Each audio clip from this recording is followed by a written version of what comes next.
Well, my granny always said If your girlfriend was doing a collab, how much would you want her to get? $14 million. Oh! But I Did mean, y'all hear that? imagine the adult version of Toy Story.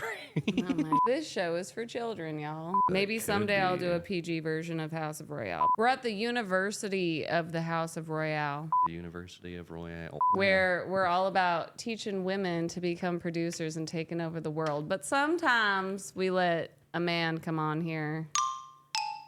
Only the men that are allies. Yes. Only the men that love us women and want to see us thrive. And you know what? This one truly does. If we all could just, get together and get along. At the University of the House of Royale, a school for misfits, a school for artistic autistic. Do you realize that when you go on TikTok and they start listing the characteristics of autism, I mean, pretty much all artists, I think all of us have the aughts. The aughts. Well, the aughts aren't in our favor. But as long as we don't, classify ourselves over with them, like, Right. I can park in the handicap spot because I'm a musician. Musicians should be allowed to park at the handicap spot. My handicap is my career path. Musicians are mentally ill, emotionally No. disabled, We're fine. emotionally. Unstable. How many times a day do I cry? I don't know if I want to reveal that. None. My baby's very happy all the time. We don't have chauffeurs out here. No, but I have a show for you. Yes, you do. September 19th, Las Vegas at the Swan Dive. The Dive of Swans. I think it was Bjork that wore a full swan. I thought that was in like a movie as a joke. No, it was a red carpet. It was like VMAs or like some crazy event like that. I don't think it was the Grammys because she wouldn't have done that for the Grammys, but she probably would. It's Bjork. Hello, everyone, and welcome to the House of Royale. I'm your host, Rochelle. It is not Rachel or Raquel. It's Rochelle, okay? That's Hi. Brett. First of all, I just want everyone to know how grateful I am for the patrons on Patreon. You guys are supporting me and making me believe in this show and this dream. You believe, which makes me believe, and I'm grateful. However, I know there are so many more people out there. All of my high rollers playing poker right now. Your pockets are burning. I have somewhere for you to put that. Go to patreon.com/House of Royale. Drop 10 G's, and I'm going to give Brett 5. And Cha-ching. we're gonna do something with it. New gear for our brand new recording studios. And then we're going to make hit songs for y'all. For you. Yep. Right there. I see you. Patreon.com/House of Royale. We love you so much, and I'll see you in a second. Bye. Hooray. Snap.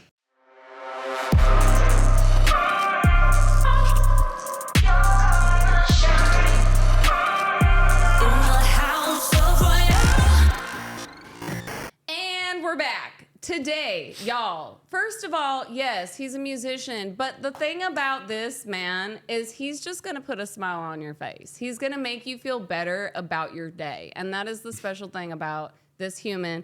Why I love him so much and why so many of the people of Los Angeles love him so much. He is a composer, a songwriter, a recording artist, an artiste, okay? He's basically Mozart on the piano. It's insane. I mean, to watch this man play piano on stage is just a gift from the Lord. That's who gave it to me. He is so gifted, y'all. I mean, he went to MI, he went to UCLA, but the real learning began when he came to Los Angeles and started playing with some of the most renowned, well-known musicians in the game. Please, everyone, give it up for the gorgeous, the immaculate, the super duper talented Brett Daniels. Woo! Yeah. Yeah. She's not biased at all. And you're going to have a brand new headshot flying over at this part, right? Because you're getting photos soon. Brand new photos for your brand. Can't wait. Can't wait. Mm-hmm. Listen, I just am so excited that you're doing this show, Brett, because Thanks, I just Rochelle. want the people to really Go on Brett's Instagram and just look at the videos that he has posted because your playing is bar none. Bar none. It is top of the top shelf. But the crazy thing is that, see, I would assume that you were a child prodigy, that it started when you were 5. Like, oh, I was 5 and I pressed a key and my parents were like, oh my God. But that's not your story. No, not at all. So can you tell us how music came into your life? How did music choose you? When did it all begin? Well, thanks for the question, Rochelle. I love being here, first of all. It's all just wonderful. Yeah, it's immaculate. It's first time being here. Yeah. Woo! But no, I liked music a lot when I was really little. Mm-hmm. And I like got my mom to family to get me like a drum set and a guitar. How old? Oh, like 5. What? And I only like knew like 2 songs or something on the guitar, like Iron Man and Smoke on the Water. That's okay, but for 5 years old, that's a pretty big deal. Yeah, but I would find like my mom would show me videos of me like when I was probably 5 or 6, where I'd like written my own song on a ukulele and stuff. Yeah, but then I stopped for a while. Okay, wait, but how? Like, you're 6. Like, who? You just asked out of the blue? Uh-huh. You were just into it, so it really did choose you. See, that's the thing, y'all, is we all have a soul's contract. And clearly, if it wasn't your mom or your dad, it was just out of nowhere. Mm-hmm. Yeah, because no one in my family does music. So, Wow. yeah, it's fun singing with them. But it's also nice because, you know, I didn't have that whole manager mom situation. Oh, right. You didn't have a stage mom, which I wish that you did because you need one now, boy. Do you play piano for like Thanksgiving and Christmas? Oh, yeah. Mm-hmm. I'm always up there and they're always just like, let's hear Brett play and sing. It's great. I love that. Yeah, it's fun. So you're the glue of the family. Sure. Kidding. I'm not trying to cause drama. I'm trying to TMZ your shit because you are such an angel and like you've been in LA for so long and yes, you've seen the darkness and the ugliness of it all. But the special thing about you is that you maintain this angelic love for people and people know that they can talk to you and trust you, and you have everyone's back, which is so rare to find people like that in LA. Has it been difficult navigating LA, being such a good soul? It's more of just like disheartening, you know? It's like you can find people that are worth caring about. Yeah. And worth giving the time for, you know? And then it's like pretty easy to know who's not. Right. Especially when you're around it more. It's like you definitely have to see it first. Yeah. Because I never really did growing up. You know, people were always just kind of good people. Right. Except for like, you know, shitty kids, of course, in your high school and stuff. And you're just like, you know? Yeah. But yeah, out here, it's just like you get to see way more of it. And Yeah. so it's just like, it's really, for me, easy to be like, oh, just don't exist around that. Right. Or humor it. Well, what I've noticed, especially, you know, artists are so emotional. We're all so sensitive. And I know for me personally, every time I've been through many different journeys in the music industry. A few. Not at all. And for me, it really takes me a long time to get over things. I mean, I think women in general, we tend to hold grudges and it takes us a long time to get over things. But do you notice, like, because you are a session player, you get booked for a lot of gigs. You're on stage all the time. You're working with a lot of different types of musicians. Has it ever, and you've been in LA for almost 10 years, does it hinder your passion? Like, does it pour water on your fire when you witness or see things like this? Or has it always been a thing of like, okay, I'm going to clear that out and just keep it moving? Probably the latter. Yeah. It's like, because, I don't know, it doesn't involve that really. It's like, it's this person being like a crappy person or, or something, but it's, yeah, I mean, it's still, my love for music can't be like dampened from Really? anything. Yeah. Okay. Yeah, it's like you can have like way wonky experiences with it, but it's like, I mean, there's nothing else I'd rather do. Right. So, Yeah.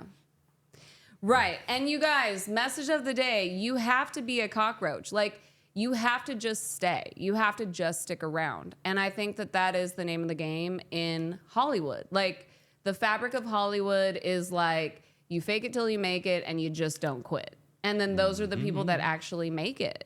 right. You know? Because, You can never be too old to do something right. well, amen to that. But also, it's really like, it's not about being the best. There's so much more to it Oh, yeah. when it comes to building a career. I mean, that's one of the things that, yeah, you have to stop thinking. It's like, I'm going to be the best, because you know what? No one is the best at anything. There's always going to be some, like, 8-year-old Asian kid that can play the piano, like, 10 times better than you, and it's like, fuck you, and it's like, you know, you're never going to be the best at anything but what you can be the best at, you know? You're going to be the best you can be as long as you let yourself do that without wanting to be the best at everything or better than anybody. Right. Okay, let's rewind. I want to take it back to the top. I want to take it back to, so you're in high school and you're like, oh, I'm really good, or you didn't start playing guitar again until you were 19? 15. 15? Okay. 14 or 15, yeah. Oh, right, because you had a band in high school. I mean, later I had a couple bands, yeah, but it was because a friend of mine who played guitar was visiting. Uh-huh. And I had guitars, and so it's like, oh, I'll pick this up and we'll have something to do together. And then I never put it down. Wow. And yeah, you know, got really into metal and yeah. And then started shredding in that and got really good to the point where it was hard to like find people that were like Good up enough. to par Yeah. with me, you know, like as awful as it sounds, it's true. But, you know, just because I couldn't find them or didn't know anyone that could. And so Yeah. it's like, I did think I was great. Okay. And then, yeah, so then I got two scholarships for MI for guitar because I thought, oh, hey, I am pretty darn good, you know, until I got here. Okay, so I want to talk about this Musician. experience because for those of us who didn't go to college, I mean, I Right. also got a full ride to AMDA, American Musical Dramatic Academy.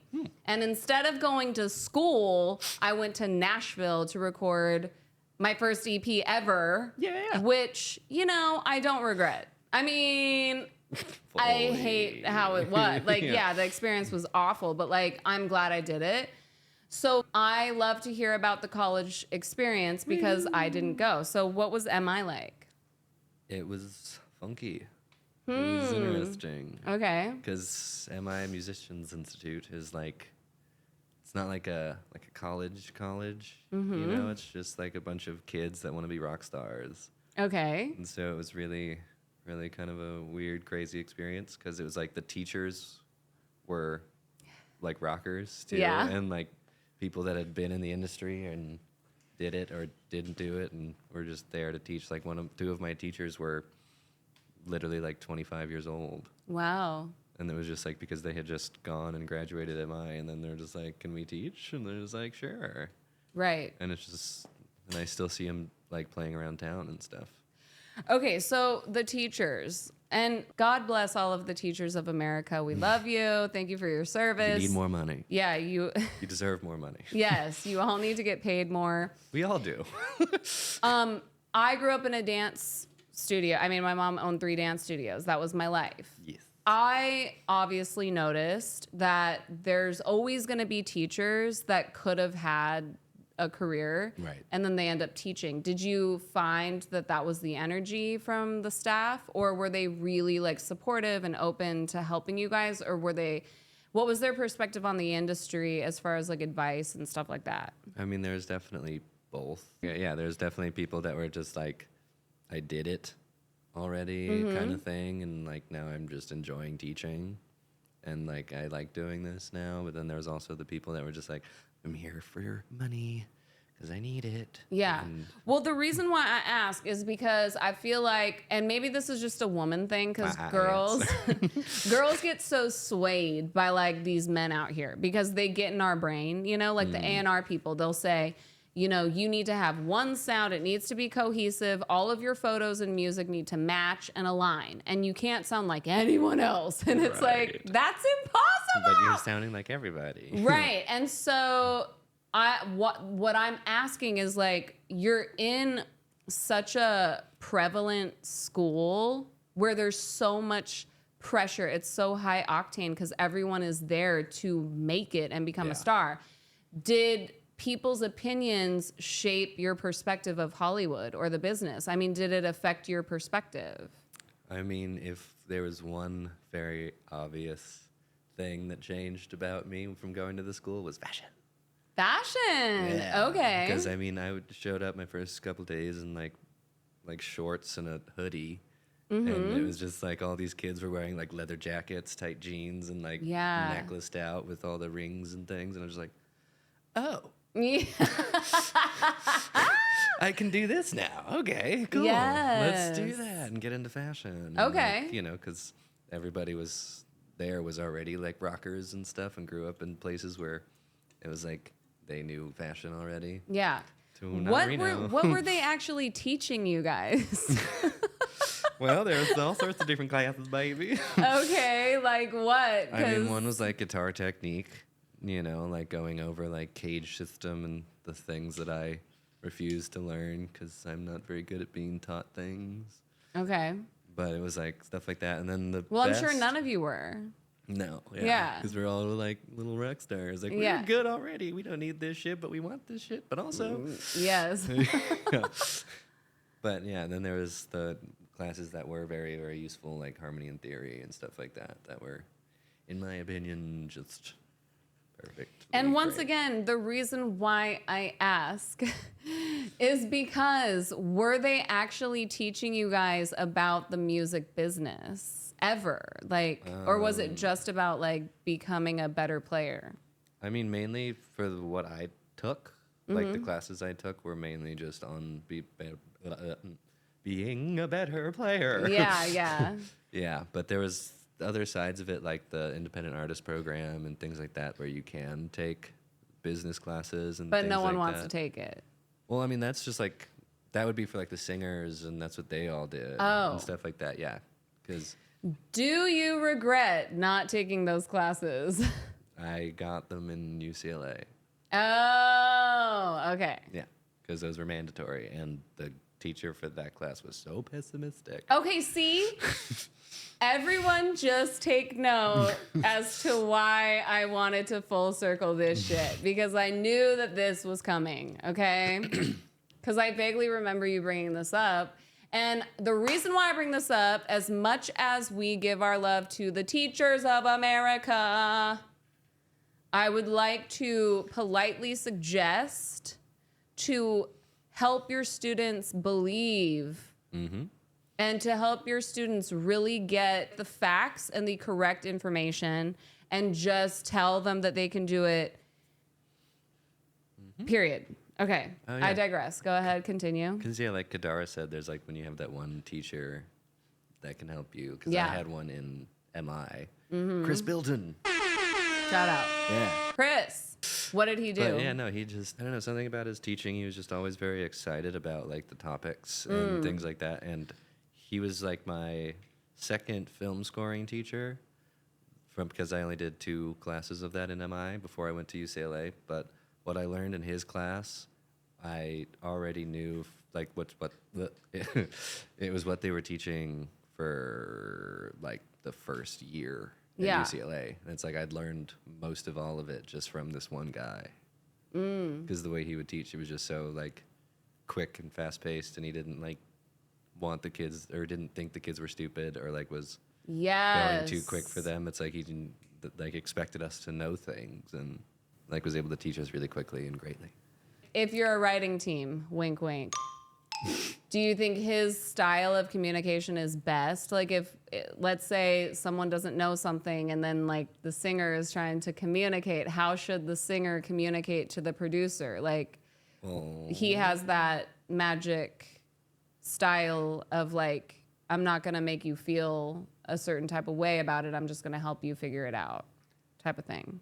Well, I mean, in a certain sense, those are very separate thought process is, but it's Yeah, more but- because it's like he knows all the terminology and all the things he's looking for. He's Right. not like, this is wrong. Right. Because it is. You know, he'd be like, Right. well, the third isn't working with that or something. That's like the kind of thing of where it's like he's a very smart teacher. Right. Yes. that's why Okay. it's So singers, we all need to learn our terminology so that we can communicate better. But also it is about energy and delivery for sure with anything. Also, when you went to UCLA, were they teaching you about publishing? No, No. not at all. Why? I think Oops. that was a class that I had to have picked. Oh, didn't pick so it. they offer it. Maybe. They offer it. Maybe, I don't know. I didn't look for it or find it. Okay, dear universities, House of Royale University. all musicians should be required to learn about publishing because the major labels are making $72 million per day. That's all I have to say. Thank you. Does I'm anybody done with my know? rant on that. It blows my mind because artists are supposed to choose music because they know that eventually they're going to make a living doing it. Or, I mean, none of that is guaranteed, but it's like the goal is to make a living doing it. Right. And if you're a songwriter, it's like the only way to make a living doing that is to collect your royalties, Yeah. unless you're getting paid per session as a writer. And so I just don't understand why schools aren't telling you guys from the jump. Like, even if it's a class on music theory, they should be like, okay, the first thing we're going to do, write down your publisher ID number before we start the class. Like, I mean, because that might have been in the independent artist program. You Right. know, that's like just not a program I took because Yeah. I took guitar. So they were just like, we're going to make you be a good session guitarist or like, you know, person in a band. you're only 26, but like the world is so different already right now. Because we have artists like Ray who are like winning awards, and she'll take her 2.5-minute speech and literally make it like a public service announcement about publishing. And like Right. that's where we're at in 2024. Everyone's on strike. Everyone's pissed. Why aren't we making money? And the labels, again, are making $72 million a day. That's the thing. They always have. And now it's just like more people want to be artists and more people want to get their stuff out. And so now they're like, this is unfair. And it's like, well, Right. it never was. It's Yeah. just more people are now trying to make it in that stardom range. I think that the major label artists are saying the same thing. I think everyone's pissed off, and I think that we're finally, there's so much transparency in the world now that we're finally hearing from all different types of artists. Like my friend, shout out to Susie, my friend Susie. Yeah, she just sent me a DM yesterday of Snoop Dogg. Shout out to Snoop Dogg. And he was like, I don't understand. Where is all the money going? And he's like, if you get 1 billion streams, why am I only getting like $700,000? You know? So nice though. Like, but I mean, it's insane. And he's like, back in the day, if I sold 9 million records, that's $9.99 per album. And Yeah. he's like, the math is mathing for that. And he's like, 1 + 1 is not equaling 2 now. Right. Because of all the streaming now. Right. It's just criminal and sinister. And Oh, yeah. so, like, does it make you question, hey, maybe I need to pivot and navigate on how I'm going to make more money as a musician? Well, I mean, of course. Yeah. But I mean, you know, it's still just like that's what you gotta do. I guess I still like making music and the reality of that stuff. But it's just Right. like, yeah, to make a living from it now, you gotta do all sorts of different kind of things. Unless Right. you're just super good in what the world needs at that moment in time, and you get the hit song that gets you $700,000. Right. And then you can. Well, but even that, I mean, it's yeah. the 700,000 isn't even yours anyway, because the IRS and taxes and everything. I mean, Well, you know, you get a portion. right? Yeah. Which leads me. Lays her. I'm always baiting him for the next question.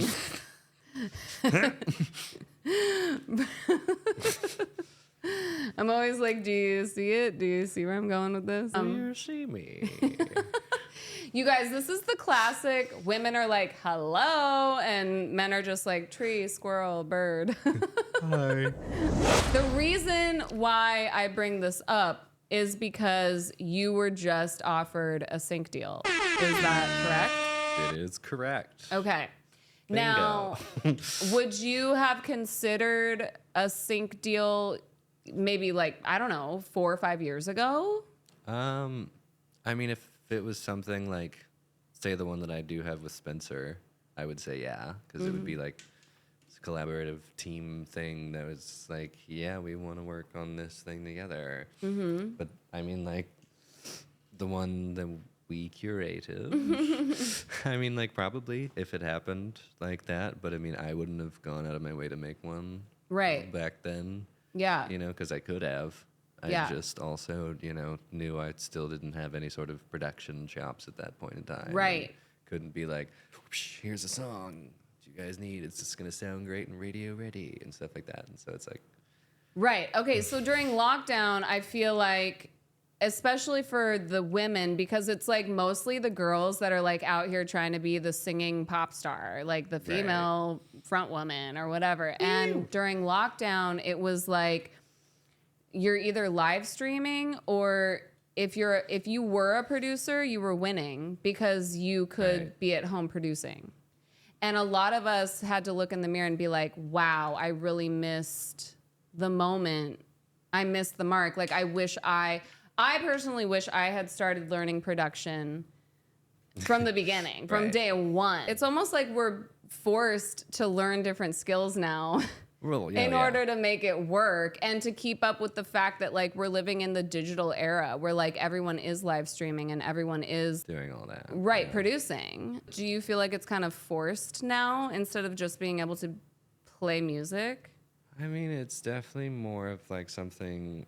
It's still just like, as I said, more people are doing music, more people are learning how to produce. But it's like I also like started producing like in high school. Yeah. Like when I was 17 or something, because I wanted to like record my songs. I mean, I started doing that like a year into it even, or less, and doing it on my iPad and GarageBand and stuff. Right. But it was like, yeah, that's always been a part of my musical journey, is doing it in the computer, which has been like 10 years, and I still wouldn't say I'm very good at it. You know? He is very good at it. I can safely say that the tracks that you are making are like Danny Elfman level movie, just over the top, like the strings, like the feeling, like the cinematic overwhelm that you get from listening to your music is just, I mean, I think I've cried a few times listening to your stuff. So it's crazy to me that you still have this perspective of like, I'm not because like I think in his past life he was Canadian, which is why he's so humble. Well, I got some French Canadian in me there anyway. Right, you're so Canadian. What are you talking about? So you're lucky in that you just took the initiative from the beginning to learn how to produce. Well, yeah, it's just the, like, because what you're talking about in the writing, I've always been confident in my writing. It's the, like, mixing, mastering, and all that crap. And the vocal production. Yeah. That's what I'm obsessed with. Someday when I'm not working 24 hours a day, I'm going to get on my computer and, I have. I've learned how to track vocals on Pro Tools. I did a mini session with you on Logic, and now I'm going to learn Studio One. Woo. So it's like, I know what it feels like to open the program and to track vocals, but it is very overwhelming. Do you agree? Well, of course. It's like, but it's also, it's this weird thing where there's all these things you have to learn to do for all of it. And it's no like one size fits all. Right. And so it's like every song you're doing different things on it. And it's like just the levels and all the crap and compressing and stuff. And sometimes it does come down to buying fancy plugins to make it sound even better and fit nicer, but then also on some song you won't even want to use that one. Right. It's just, I want to talk about the style of music that you play on the piano, like just your kind of obsession with like the Tim Burton-esque. What would you call it? What is that vibe? Classical? Okay, but like the dark. More like Beethoven or Chopin. Yeah, but I'm talking about, okay, from a pop perspective. Right, that's just what it is. They're not using synth plugins for like a fake choir. That's what I'm saying. Oh.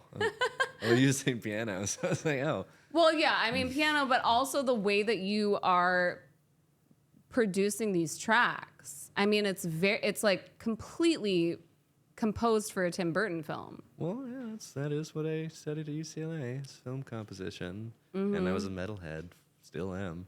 Yeah. And so it's like, it's always been that dark music that just invokes the ghosts. Right. Yeah. It was the metal that led you to the promised land of becoming, to the dark side. Yes. Okay.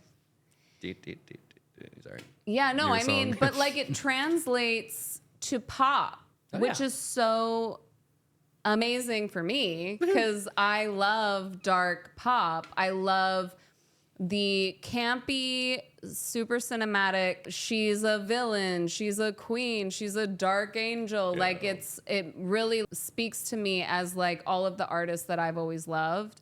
And so I guess you answered my question. It's from metal and Classical, and film score, yeah. Okay.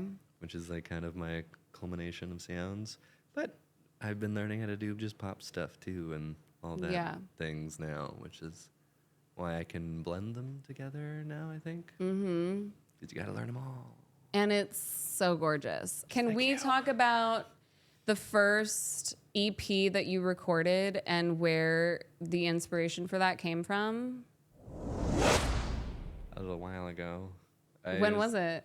I mean, it was like over 2 years ago, I think now, 1 or 2 years A ago. while ago? You're talking to someone that has music from 10 fucking years ago.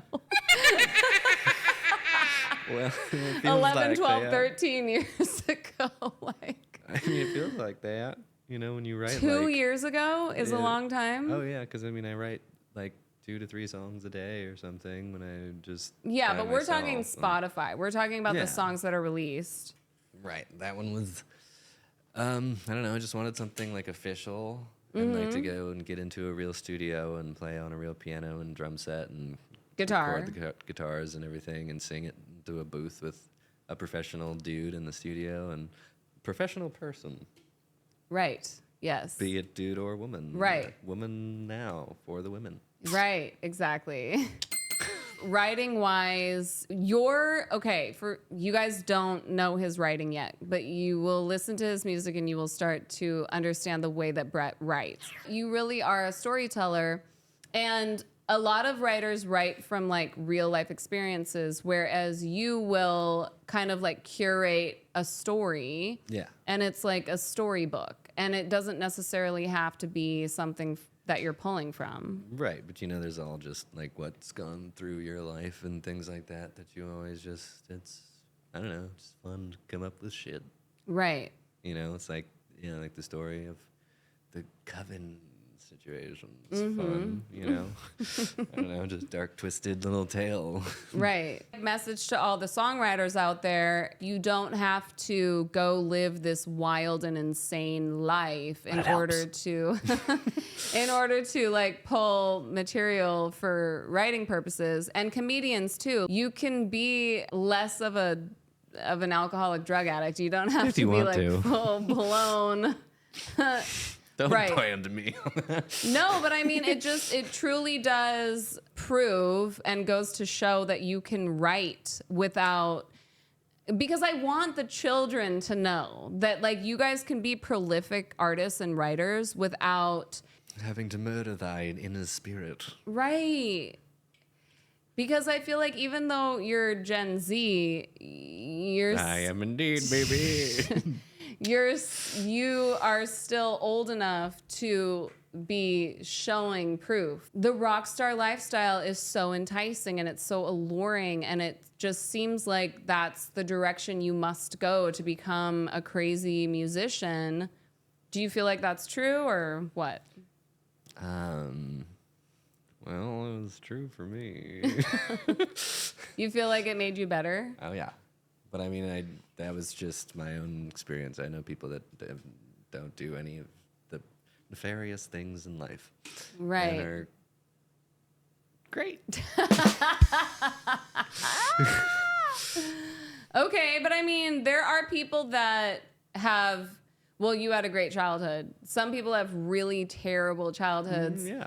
And then they're like, I'm just going to use that pain to write. So for you, it was kind of like, okay, in order for me to pull from something, I have to like go live, be a little bit crazy, or what?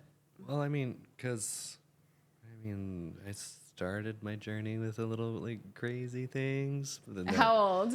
was hello, mom and dad.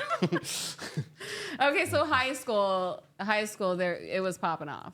I mean, that's when Things were happening. Yeah, I just started doing all sorts of things. Okay. Which made me just be creative in that sense of things, which is probably where I got my desire to just be storytelling all the time. But then I listened back to that weird little song I made when I was 5 years old. It was about me going to the mountain and seeing what I could see. And I'm just like, well, that's pretty. Right. Just this little 4-year-old kid just went to the mountain and see. And it was like I had like 2 chords and stuff, and it was super cute. Yeah. And then I guess I had another one that was about fire. It was just fire. Same. But Yeah. But I don't know. Yeah, I mean, it's because there's always a culmination too of like I will write about my life all the time and things like that. Yeah. And it's both, you know. It's like when like you read about an author or anything, it's like their voice that comes out through their stories is because of their lives. Right. And Absolutely. it's because of everything they've gone through. This is what they want to write and like how they want to portray it and what messages they want to put it in and stuff like that. Love that. Yeah. For Love sure. you. And I love you. I feel like when you get an email from a publishing house or like whoever, like a sync house, and they're like, hey, we have a vampire TV show. We need the song to be about a vampire who is, you know, killing everyone in the forest. That's exactly the vibe. It's like, yes, we can pull from the feeling of certain life experiences, but now we're really just curating a story out of thin air, but like still pulling from Well, I mean, that's the feelings. Yeah, because that's where all your words and terminology come out and things like that. And it's Yeah. like the way I would write a scene about like a vampire killing somebody through the forest would be like in my own words because that's what I've lived, you know. And these are the words that excite me or whatever. Yeah. You know. That is what he's lived. He's just been in the forest vampiring people. Or skiing, but you know. Let's move on to what you're working on right now, which is the super cinematic circus. I don't know if we're allowed to talk about that yet. No, I mean, yeah. Maybe if somebody wants to fund it. Right? It's going to be insane. It's basically a circus, like carnival piano metal ride through just like a crazy bunch of stories and things, but it's just, I want to make it so bad.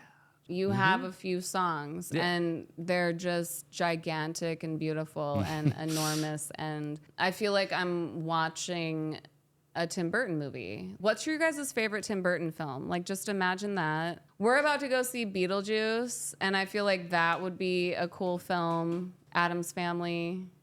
Yeah, just Wednesday. Any of these gothic horror things. Okay, let's manifest this. The next season of Wednesday, Brett is going to place a song for that show. That'd be sick. Yes. Hit us up, Danny. Let's manifest it. Okay. How many songs are going to be on that album? No idea.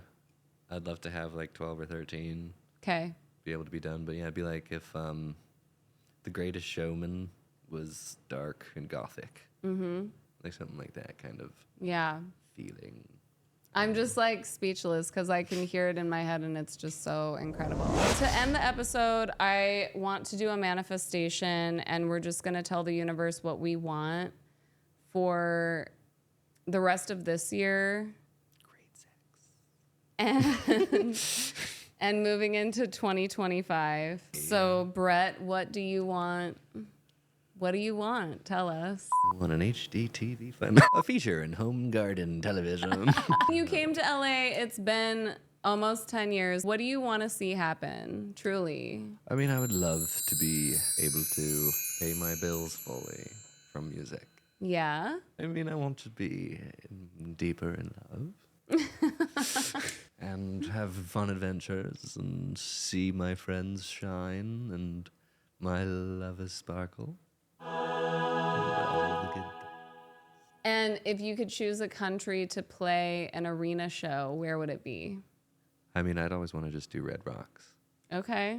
I think that'd be cool. But an arena show, Wembley, come on. I mean, who wouldn't want to do Wembley? I need to make a vision board for what countries I want to perform in. I would say Germany or Japan because the fans are the best. Yeah. Everywhere. If you have a fan, they're the best. No. Yes. I just interviewed Valerie, who is Madonna's co-supervising choreographer. And she was saying that there are certain countries that will just watch the show and then just be like, Well, they're still there to support. no, hell no. I want the fans sweating and crying Jumping and like trying and to just touch reaching. me. Yeah, of course. Yeah, and that is like Germany and Japan, period. I mean, they have anywhere you go has that, except for wherever she went with that situation. With Madonna, Yeah. Madonna is the biggest star on the planet. Like, so mean, it just I like, know. there's no fan base that's not gonna be losing their shit over Madonna, but she said that there are certain countries that don't. That's why I'm asking. And like, we wouldn't know because we haven't traveled the world as musicians yet, but we will find out. We're gonna find out. We'll let you know what country that is and why you guys shouldn't go there. I'm gonna manifest what I want. Yes, baby. And it keeps changing because now I have the man of my dreams in my life. And so I've always said that I want an all-female production team, but I guess we can find room for a man here or there to be a part of it as well. And I want our production company to have the resources and the ability to produce whatever we want, whether it be a collab with Live Nation for the artists that we sign so that they can go on world tours. Maybe it's a TV show, maybe it's a movie, whatever it is we want to do. I just want to be able to pump art out into the world and yes, and to really educate artists and help artists succeed. Like that is my job for the rest of my life, is to be like, look, here's what happened to me and I'm not going to let that happen to you. And here's how you do it right. And Yes. that is what I want. And so it is. So, brand deal. Oh, Do you believe in liquid after death? I would like to officially propose to Liquid Death. Will you sponsor me? Say yes. Perfect. Will you please take me to be...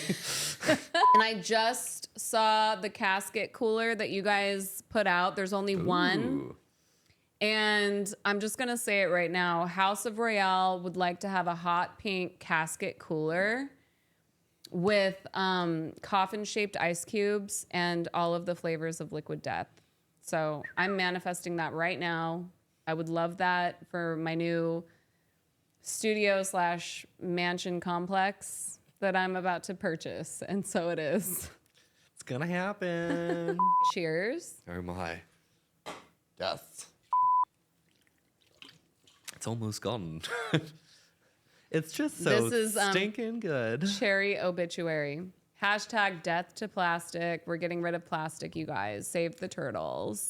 Plastic is cancer. Aluminum is healthy. Okay. Plastic is cancer. Aluminum. Which is why just it's HIV. $14 a box. And I would just like to say getting this for free would be really great. Where can you guys find Brett Daniels? He's going to tell you right now. Right here, baby. What is your Instagram, Brett? I don't know. You made me change. It is great. I'm that girlfriend, y'all. Making Helpful. him. I quote unquote made him. Brett Daniels music. You really had to look. I didn't know if it was like Brett Really? Daniels' music or whatever. Yeah, Brett Daniels look. music. And what is your TikTok? Hold on. This is such a great message for all artists to see that none of us want to be posting on social media 10 times a day, but we have to. And this is a true musician who has not sipped the Kool-Aid of social media, which is why he doesn't know what his handles Ooh, are. it's also Brett Daniels music. Okay, his TikTok and Instagram are the same, Brett Daniels Music.